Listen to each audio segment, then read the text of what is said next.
As y'all can see, I'm smiling. I'm very much beaming. I got my start in housing with the Black Professional Network. That was like my first true leadership opportunity. I went on to chair SWACUHO's Diversity Social Justice Committee. I chaired some things in the ACUHO. I'm just doing a lot of things. As Alexis noted, I currently serve on the ACUHO Executive Board as a Regional Affiliations Director, which is not a big job, I would say, but I do through that role work with all of the regional presidents.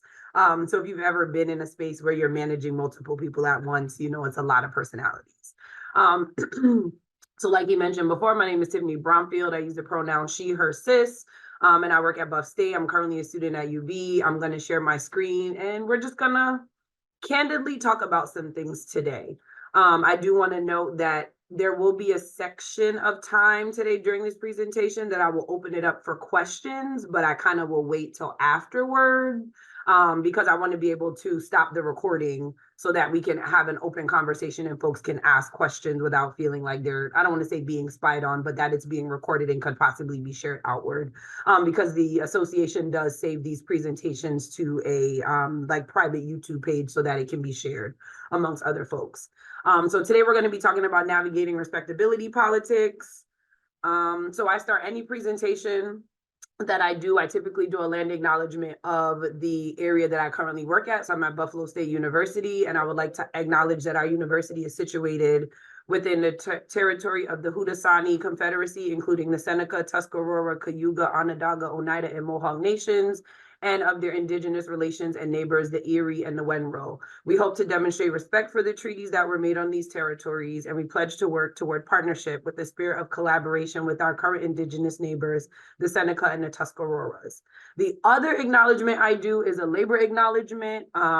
As a Black person in the United States of America, we understand the context of what folks who are of African descent have given to the United States of America for their economic development. So I always make sure to make time and space for that as well. So we must acknowledge that much of what we know in this country today, including its culture, economic growth, and development throughout history and across time, has been made possible by the labor of enslaved Africans and their ascendants who suffered the horror of the transatlantic trafficking of their people, chattel slavery, and Jim Crow. We are indebted to their labor and their sacrifice, and we must acknowledge the tremor of that violence throughout the generations and the resulting impact that can still be felt and witnessed today.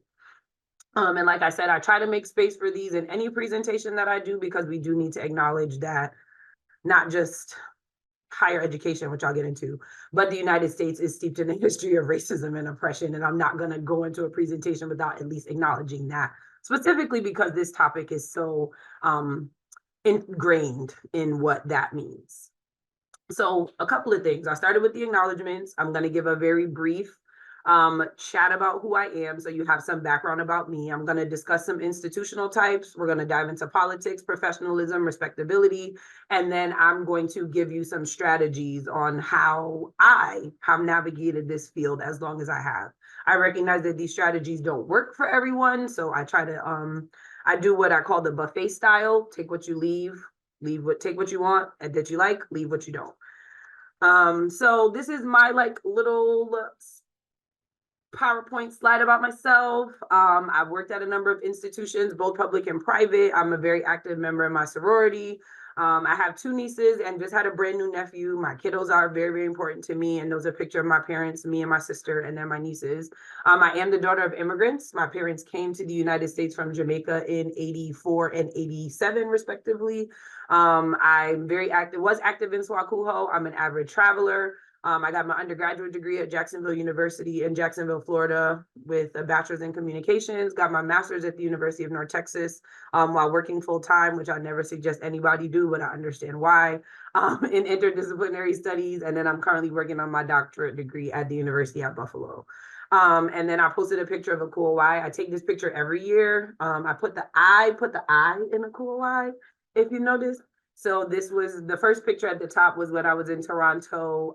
That was years ago now, 2019. And then the most recent one was in Pittsburgh.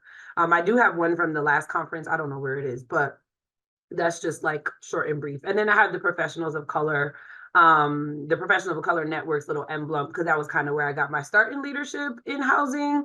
So I like to also make space for that, because if it really wasn't for POCN, there wouldn't be a BPN without POCN. And we could talk about what that transition looked like. Because I was on the board at the time that we went from POCN to the Black Professional Network. So we're going to talk a little bit about institutional types, because in order to really address what respectability politics look like, we have to talk about the types of institutions that we are employed at, right? So I started with public versus private, because part of that, especially now, given the attack on DEI, private institutions are going to have a lot more flexibility to be able to do the things if you're in those very conservative states. Think Texas, Florida, Georgia, Mississippi, Alabama, Oklahoma, North Dakota, South Dakota, most of the South, pretty much the middle of the United States. So those of us who are at public institutions, specifically public institutions that identify as predominantly white institutions, we find ourselves doing a lot more heavy lifting for our students of color and marginalized populations. And it is important to acknowledge that you are only one person, and you can't do the work that you do without a set of not just your own morals and values, but what does that mean and how is that reflective in the institutions you work at. I mentioned the institution size. So if you're at a large institution versus a mid-size versus a small, our colleagues at small institutions have a lot more stress that they deal with because we do a lot more heavy lifting in a lot smaller of a population. So yes, smaller institutions will serve less students of color, but that means even less professionals of color work at those institutions versus some of our large institutions where when we think about the political piece of those aspects, those institutions are a lot more siloed. So you may be in a department, you might be one person in a department, but you might be 10 of you in the division. And you may just only interact with the people that are like in your building. And I say that specifically for our residence life folks. We kind of get a little bit lucky because we're typically on larger teams, so our teams are more diverse. But then when we go to large university programs or like the president's dinner party, you realize you're like one of 5 Black people that work at the institution, even though you're around Black people all day long as far as you're concerned. But that can be a very isolating experience at the president's holiday party when everybody's passing out beers and drinking and you're just kind of like, I don't know anybody here, so now I feel weird. So religious versus non-religious institutions, I do try to always make sure that we have the conversation around what religious means, particularly for our students and staff who identify in religious minority populations. I'm at an institution currently where we have, like, it's, predominantly Christian, but we do have a large number of Muslim students and Jewish students. So my department has worked directly with our cafeteria area to offer some services like we do to-go meals during Ramadan. We work to do Passover meals, and we had a lot of gefilte fish left last year, I heard. So we were like giving out gefilte fish package meals to everybody who asked for one. But we try to make sure even in that as a department, if we have the finances to be able to provide, we did provide those meals to students, whether they lived on campus or not. We just ate the bill. We also did a Diwali program, which was really cool as well. If you have any students who practice that faith, it's very beautiful. So if you have the opportunity, it's a good programming opportunity. Historically Black colleges versus predominantly white versus tribal. That was supposed to say MSI. I don't know where the MSI HSI piece got cut off. But again, that is very reflective. Oh, it came up twice. That's why, because it's at the bottom. So we're going to skip that and go to the next one. Urban versus suburban versus rural. Again, the location of what our students have access to, and I say that specifically as Black professionals, that also impacts what we have access to. So that's one of the things I tell folks, especially Black folks who are interviewing at PWIs, when you go on these interviews, ask these people where they get their hair done.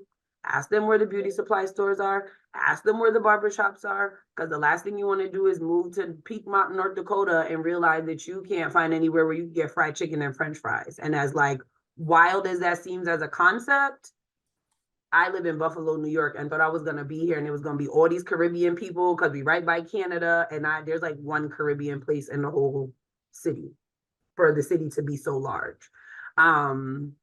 So state versus systems, that is another one that I'm still learning and growing in because I'm currently at a system institution. So we take our direction from a chancellor as opposed to other institutions that are just state schools that take their direction from a president. And that impacts a lot of how the money comes and goes, who are the folks who have the idea of where the money comes and goes. And that plays into politics, particularly if you're a staff member who supervises other staff. whether that's student staff or professional staff, because when it comes time for raises and payrolls and programming funds, you're not necessarily getting the directive from the person in charge. You're getting a piece of the directive from a piece of the directive from a piece of the directive of the person in charge. And the political piece of that can be jarring because even as a director, you feel like you have a lot more power in the decisions that you can make, and you hit a lot more obstacles in that process because you are being asked to make decisions that you don't necessarily have the final say so in. So that can be very challenging for a lot of folks. 2-year versus 4 years. So we look at our community colleges and what the retention looks like for our community colleges, but that heavily impacts what our retention looks like for 4-year colleges, because a lot of what the trends have now, our students are coming to 4-year colleges, really realizing they cannot hack it, to leave to go to a 2-year college and then come back. So many of our institutions are starting to feel a little bit of hit on what enrollment looks like, which for us as staff members, that impacts how we are able to do our jobs and what financially that means for our institutions. Because for most of us, if you're in housing and your campus is at a 5,000 bed campus and you're full, it's great. But when you have 5,000 beds and you only have 2,000 of those beds that are full, and maybe only 1,000 of those students are returning for the second semester, you're looking at a pretty big deficit in your budget. And those are the conversations that we don't really have at our levels. We are just being told that these things are happening. So those are things that I like to talk to any staff member about, to just think about in the greater aspect of things, because we want to get very involved and we want to advocate and we want to do all of these things, but there are a lot of other things at play. So sometimes you have to really step back and look at the big picture before you say, okay, this is not the hill that I want to die on today. This is the hill maybe I need to think about in 6 months. So student demographic, like I mentioned, many of us as Black professionals, explicitly, the Black students are going to gravitate towards us, and that's not necessarily a bad thing, but just be aware of how you appear, and I say appear not in a physical sense, but how you continue to interact with other students who may not just identify similarly to you, but feel like they can be comfortable around you. And some of that is their own bias, 1,000%.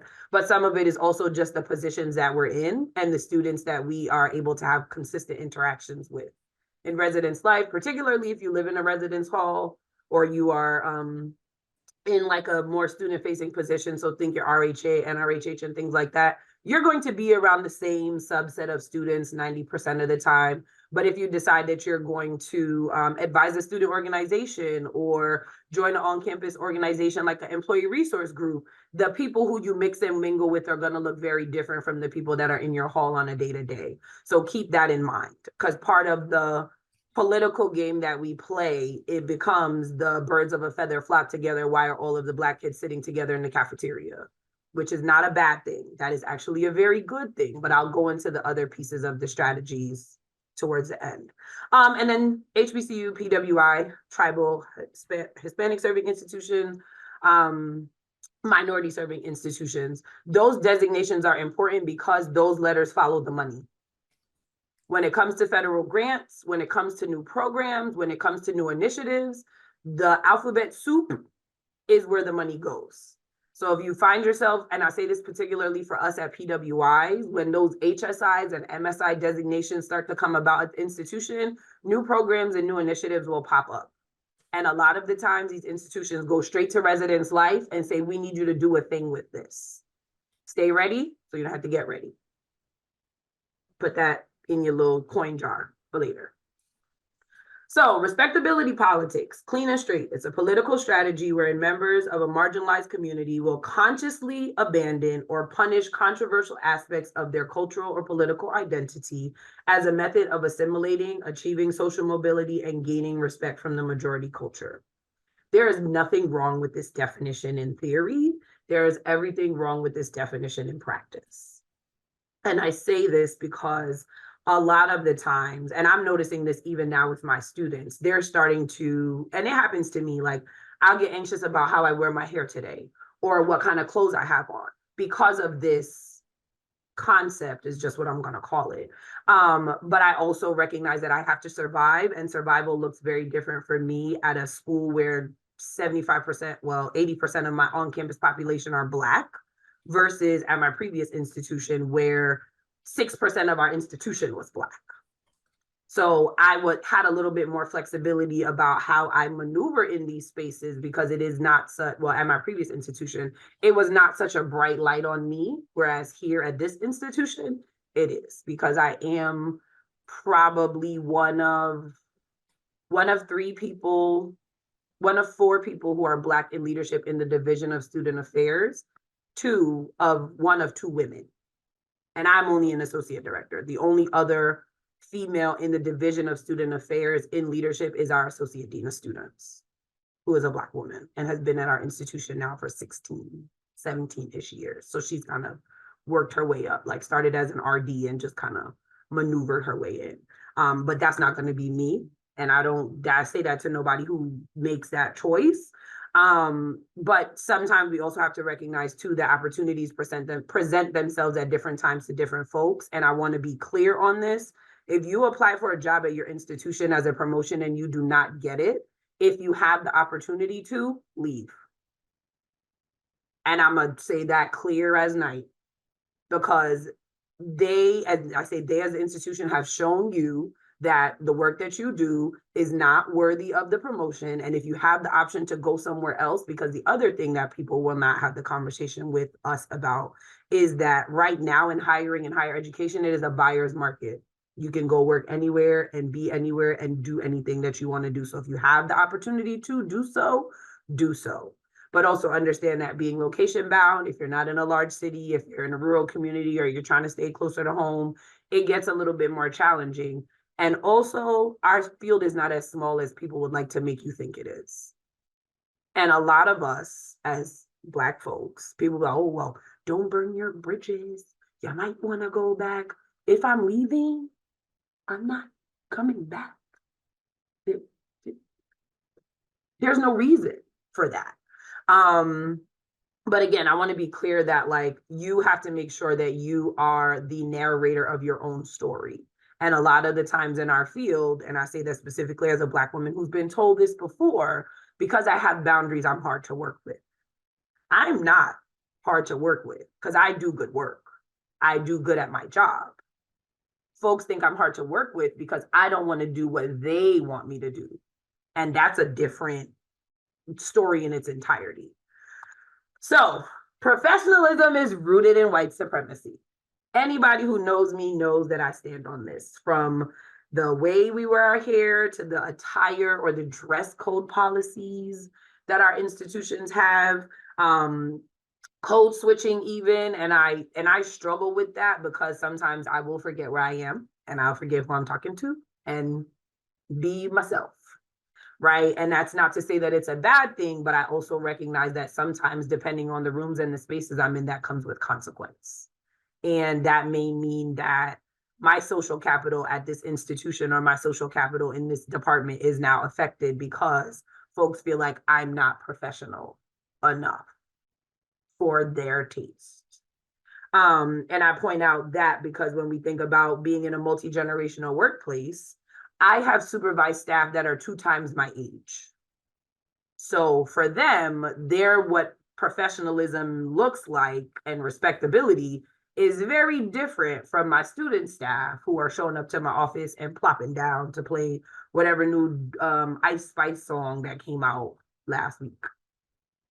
So for y'all that I'm in Buffalo, most of my students come from New York City. So they keep me on the hip music, which sounds crazy, but you like it, I love it. But I do say that to say when people start saying professionalism, start to change your language to appropriateness. And that's one of the things I'm very big about when folks are like, well, that's not professional. Is it not professional or is it inappropriate? Because we're talking about 2 different things. Because professionalism is a social construct. That's something that somebody created to say that whatever is outside of this circle of influence is unacceptable. So that doesn't necessarily mean that it's not professional, because my hair is my hair. You can't tell me my hair is unprofessional. This is the way it grows out of my head. So how are you going to determine that it's unprofessional because it's not blonde, straight, or curly, wavy, whatever? Because I'm going to wear a wig tomorrow. Then you're gonna be, oh, what happened? I'm going to HR. You're microaggressing me without a, listen, me and HR is very good friends. You gonna make a comment about my pants and how they look? I'm going to human resources because you're harassing me.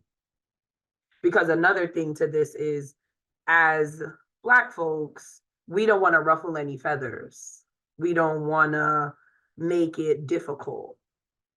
And I say this, rest in peace to Dr. Bonnie. For those who have read, I didn't work with her directly, but I know a lot of folks who are in my circle in this field that have worked with her.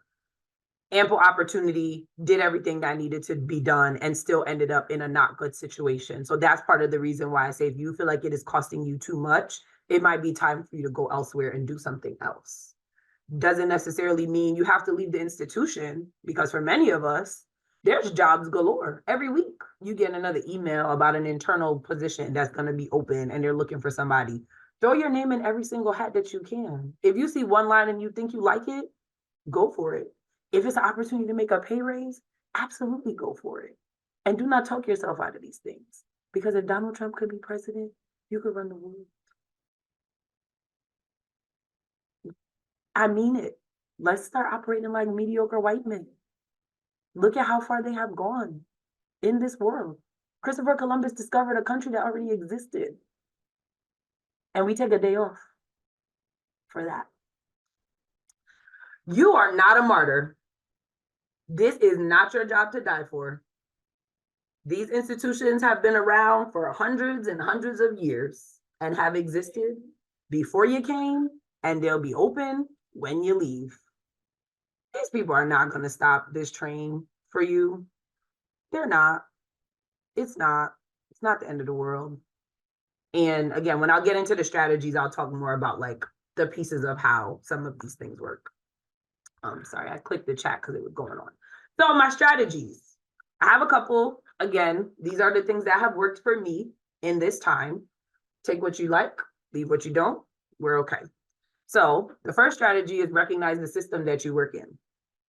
When most of these institutions opened, slavery was still very much a thing. These people did not think that Black people were going to college, much less Black people running a college. That was a not idea. So do not, and I say this, I'm going to continue to say this, do not find yourself in harm's way because you will not let go of something that is no longer serving you. We all have jobs, we have things to do, but you can take all of your skills and your goodness and go work somewhere else that you will be appreciated. But make sure you have your other ducks in a row. It's hard to save. In this economy, it's hard to save. So don't leave something before you have something. But at this point, it's pretty easy to get things because these jobs are out here. I got an email today from an old mentor of mine that was like, hey, this person is looking for somebody. And I'm like, this person can't be looking for somebody because I know the person in the job. So now I'm about to text her like, did you leave? Like, are they creating a new position? Like, sis, what's going on? Because again, part of what I make sure to do is I stay connected to that network of folks so that when the opportunities do come and folks are like, hey, would you be interested? I'm not, but I can surely pass it on to somebody who I know would be good that might be able to help. And if they can't help, let me know. I'll put it in I'll see the group me, jobs be coming in, out, and through.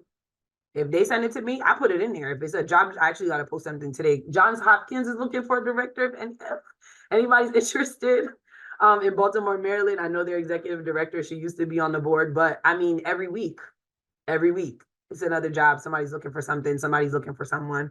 But again, understand that our higher education systems are tried and true racism ingrained. They're going to prioritize whiteness and all things of the majority at all times.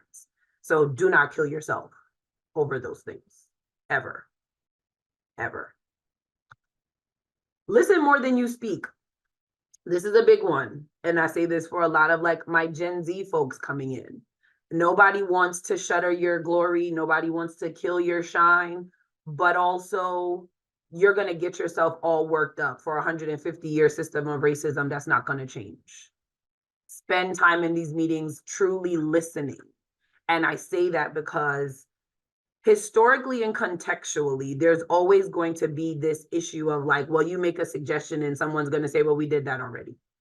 or we tried that before, which is not a bad thing, but also they're not trying it with this group of students. And if it's one thing that we know is we know our students. We know the students that we work with. Because I can tell you, while the university president can walk around and smile and grin, they probably can't tell you the 6 Greek organizations that are active on campus, but you can, because you know who your students are and you lean on that.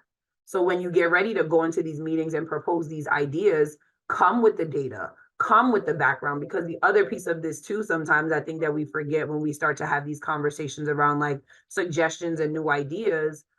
Your director, your executive director, your associate director maybe got 15 minutes, 20, 30 tops if you could get on their calendar to hear what you have to say. So you need to come with all of your things. You have your idea, cool. What does the implementation look like? What is the outcome of it? And I'm saying this because part of it in your professional development is how you go from start to finish on a project. Because that is what translates to a job interview when they say, tell me about something that you worked on. Oh, you know, in my previous institution, I noticed that we were having challenges with the retention of 2nd to 3rd year RAs. So I talked to my supervisor about creating a 3rd year hiring process. The 3rd year hiring process included an interview, it included a presentation, it included a rubric, and then they had to give a portfolio. Once we did that, we sat down with the team and we determined if we were going to rehire this person or if this person needed to be moved to another building in order to continue to grow in the job. That's a quick and dirty. That's something I actually did. But I knew that when I sat down with my supervisor and I was like, hey, I think we need to do something about it. She was like, I need a full proposal. So I had to get my friends together that I work with and was like, all right, tell me what's going on in your building and really build that out, because they're not going to say yes to an idea. They're going to say yes to a plan. But then also understand that now that they have agreed to this plan, this is your responsibility to ensure that it goes from where you said it was going to where it is going. Which brings me to my next point.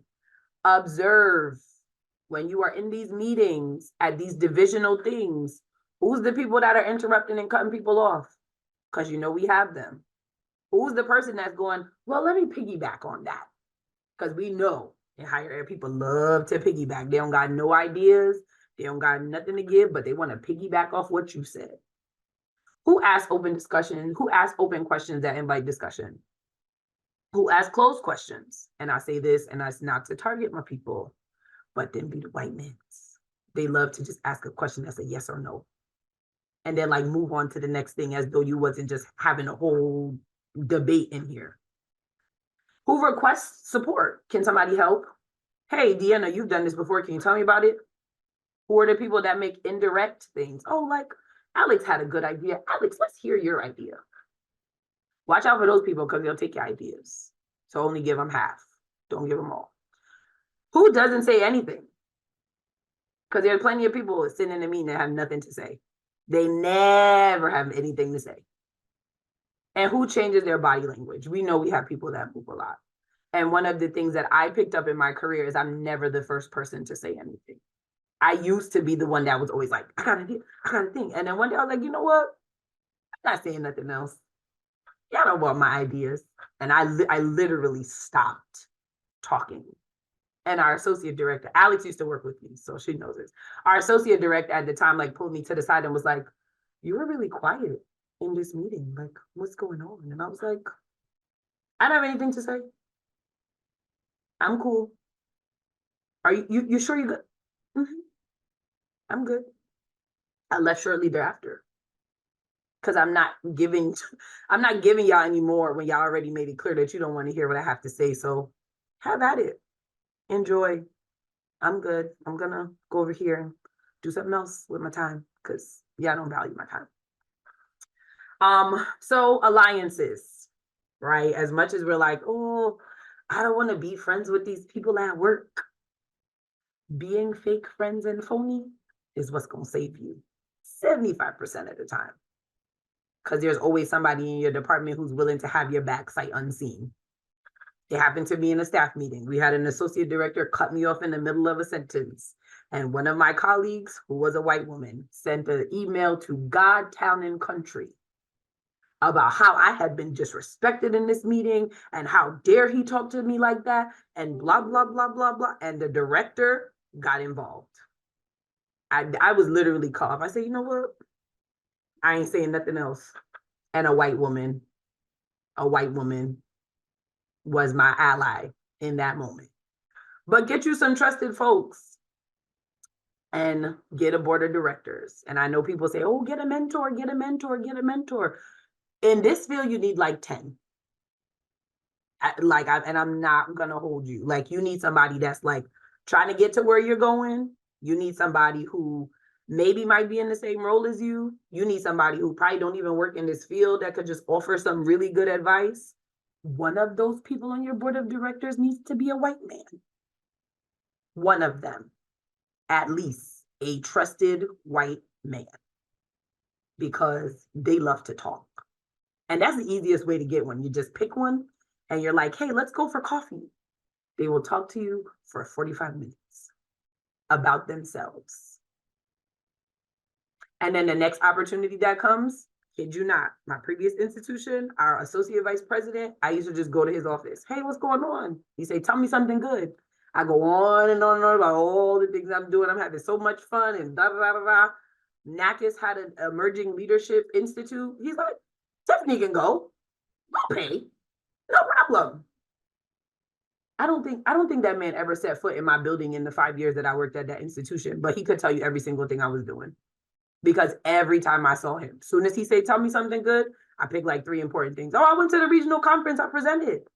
My presentation won an award. Oh, I'm chairing the committee. When I got the Akuai position, he posted on his LinkedIn that he was so proud of me. You know how many other people saw that? I haven't talked to that man in 3 years. I left that institution and left everybody behind pretty much.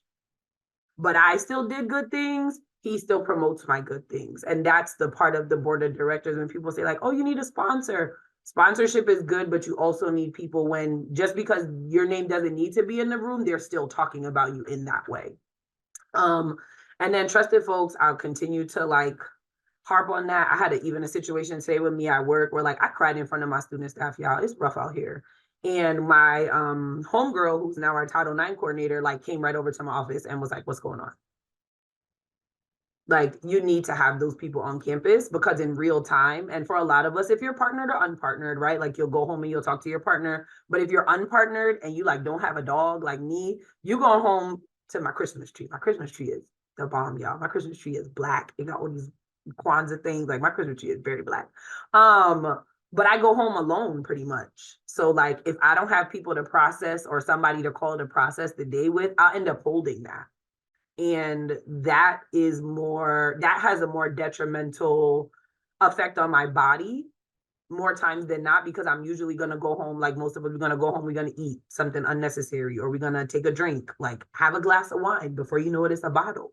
I live in New York State. Weed is legal. A lot of people here go outside and smoke weed all day long. Like, that's what people do. But you have to figure out ways of what that looks like to cope and find ways to decompress, because if not, you're going to find yourself under so much heavy weight that you don't really know how to like process and move and let go to get onto other things. And then community, which I mentioned, community on campus matters. All skin folk and kin folk. I know y'all know that, but I will reiterate that, because we think like, oh, the new Black person is coming, we're going to give them a head nod. They might be like, huh?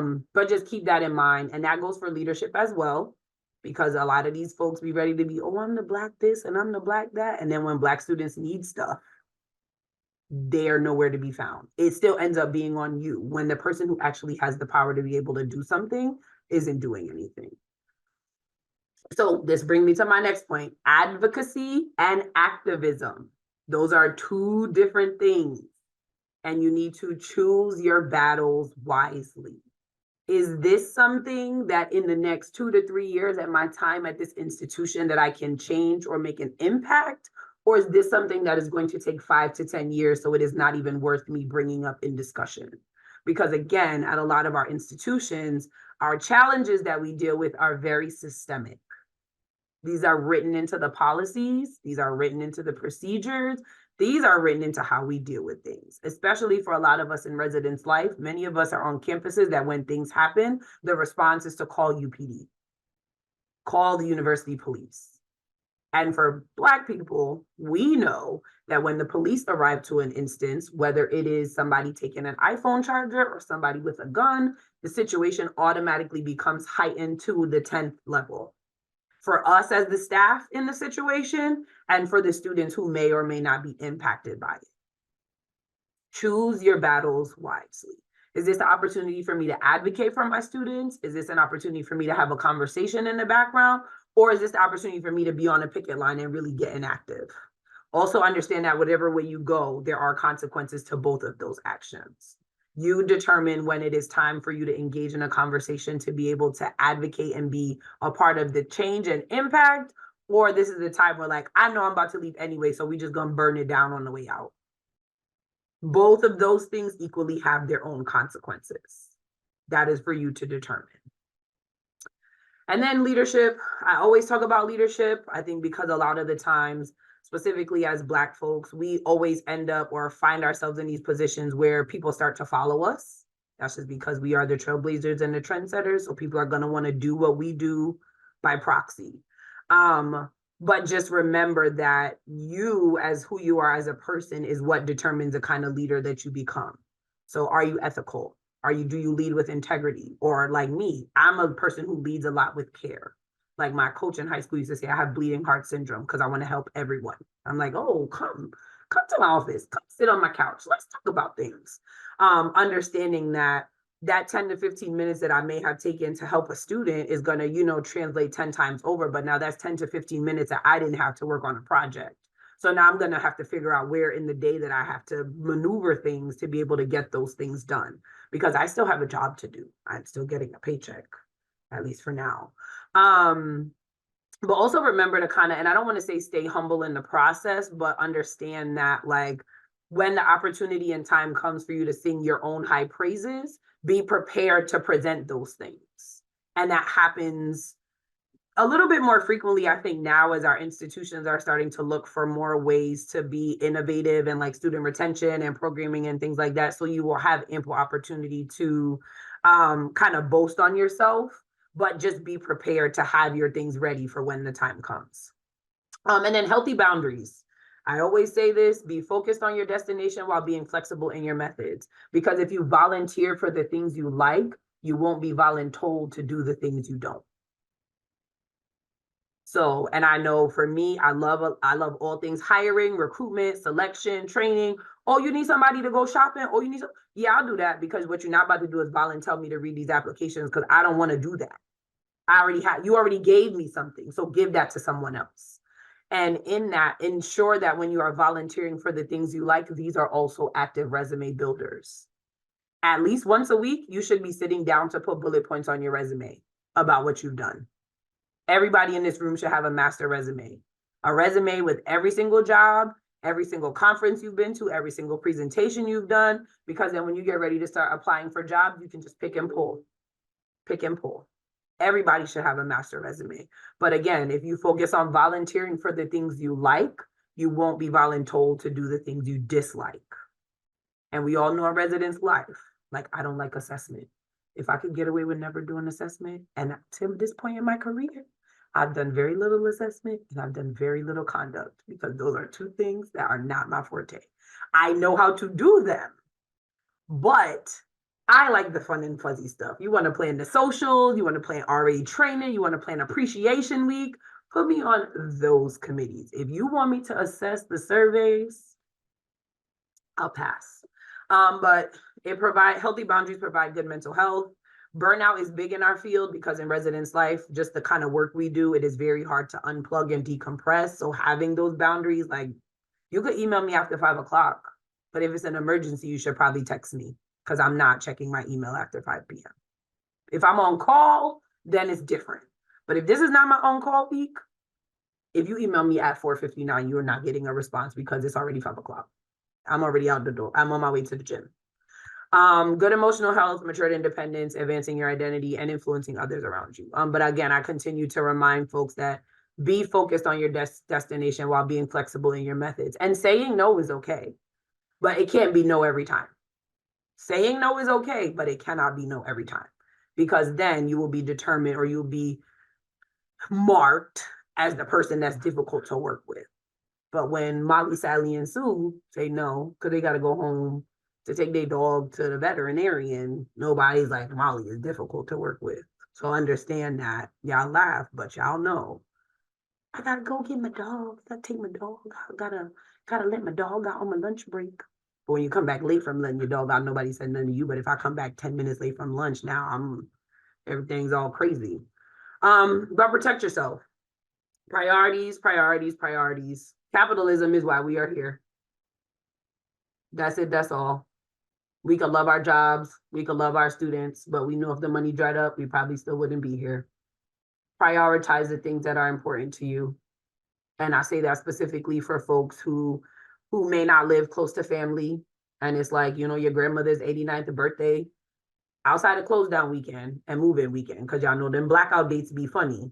But if you can make it home to your family, or you can make it to, you know, your annual girls trip or your annual fraternity something, make sure you find ways to prioritize those things, because you cannot pour from an empty cup. I cannot stress that enough. For those who watch Ayama, that's where I got that from. The saucer is for the other people. The full cup is for me.